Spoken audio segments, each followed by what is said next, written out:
सोचो, एक ऐसा जमाना था जब इंजीनियरिंग ड्राइंग के लिए कोई एक जैसी भाषा नहीं थी।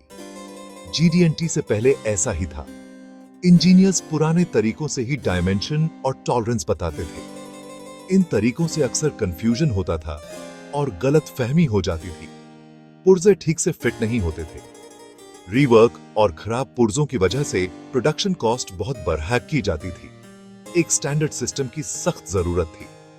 इंजीनियर्स को डिजाइन इंटेंट को सही से बताने में बहुत दिक्कत होती थी।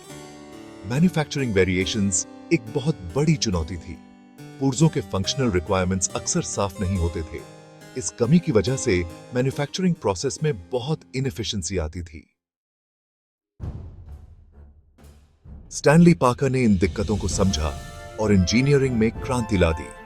1940 के दशक में उन्होंने जियोमेट्रिक डायमेंशनिंग एंड टॉलरेंसिंग यानी GD&T को डेवलप किया।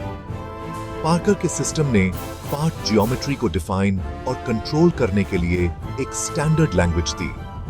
GD&T में सिंबल्स और रूल्स का यूज करके डिजाइन इंटेंट बताया जाता है। इससे यह पक्का होता है कि पुर्जे सही से मैन्युफैक्चर और असेंबल हों। पार्कर के इस काम ने मॉडर्न मैन्युफैक्चरिंग की नींव रखी। GD&T की वजह से इंजीनियर्स डिजाइन इंटेंट को ज्यादा आसानी से बता पाए। इससे ड्राइंग्स को समझने में कंफ्यूजन और गेस वर्क कम हुआ। इससे प्रोडक्ट क्वालिटी में बहुत इंप्रूवमेंट हुआ और मैन्युफैक्चरिंग कॉस्ट कम हुई। American society of mechanical engineers यानी ASME और इंटरनेशनल ऑर्गेनाइजेशन फॉर स्टैंडर्डाइजेशन यानी ISO ने GD&T की इंपॉर्टेंस को समझा।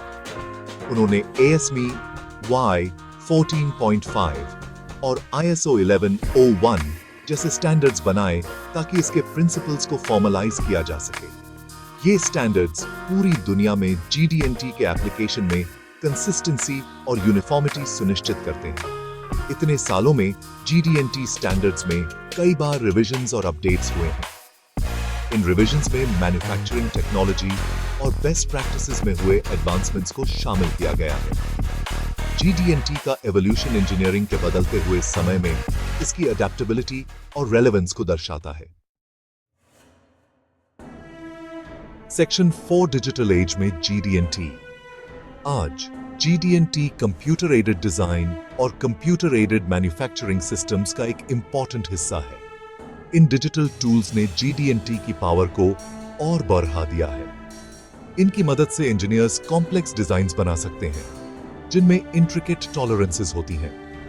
डिजिटल सिमुलेशंस और एनालिसिस टूल्स डिजाइन्स को मैन्युफैक्चरेबिलिटी के हिसाब से ऑप्टिमाइज करने में मदद करते हैं। इंडस्ट्री 4.0 के जमाने में GD&T स्मार्ट मैन्युफैक्चरिंग को इनेबल करने में एक क्रूशियल रोल निभाता है। यह डिजाइन, प्रोडक्शन और इंस्पेक्शन प्रोसेसेस के बीच सीमलेस कम्युनिकेशन को आसान बनाता है। इससे यह सुनिश्चित होता है कि प्रोडक्ट्स हाई प्रिसिजन के साथ मैन्युफैक्चर हों और आज के मार्केट के स्ट्रिंजेंट क्वालिटी रिक्वायरमेंट्स को पूरा करें।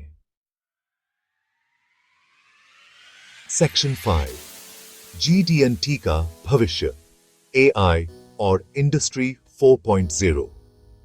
GD&T का भविष्य आर्टिफिशियल इंटेलिजेंस और इंडस्ट्री 4.0 टेक्नोलॉजीज में हो रहे एडवांसमेंट्स के साथ जुड़ा हुआ है।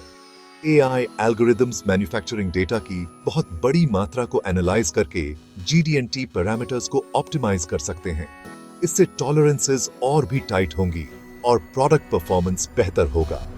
एक ऐसे भविष्य की कल्पना करो जहां AI powered systems design intent और मैन्युफैक्चरिंग कैपेबिलिटीज के आधार पर automatically optimal GD&T call out suggest करें। इससे डिजाइन और मैन्युफैक्चरिंग प्रोसेस और भी स्ट्रीमलाइन होगा, जिससे एफिशिएंसी और प्रिसिजन के अनप्रेसिडेंटेड लेवल्स हासिल होंगे।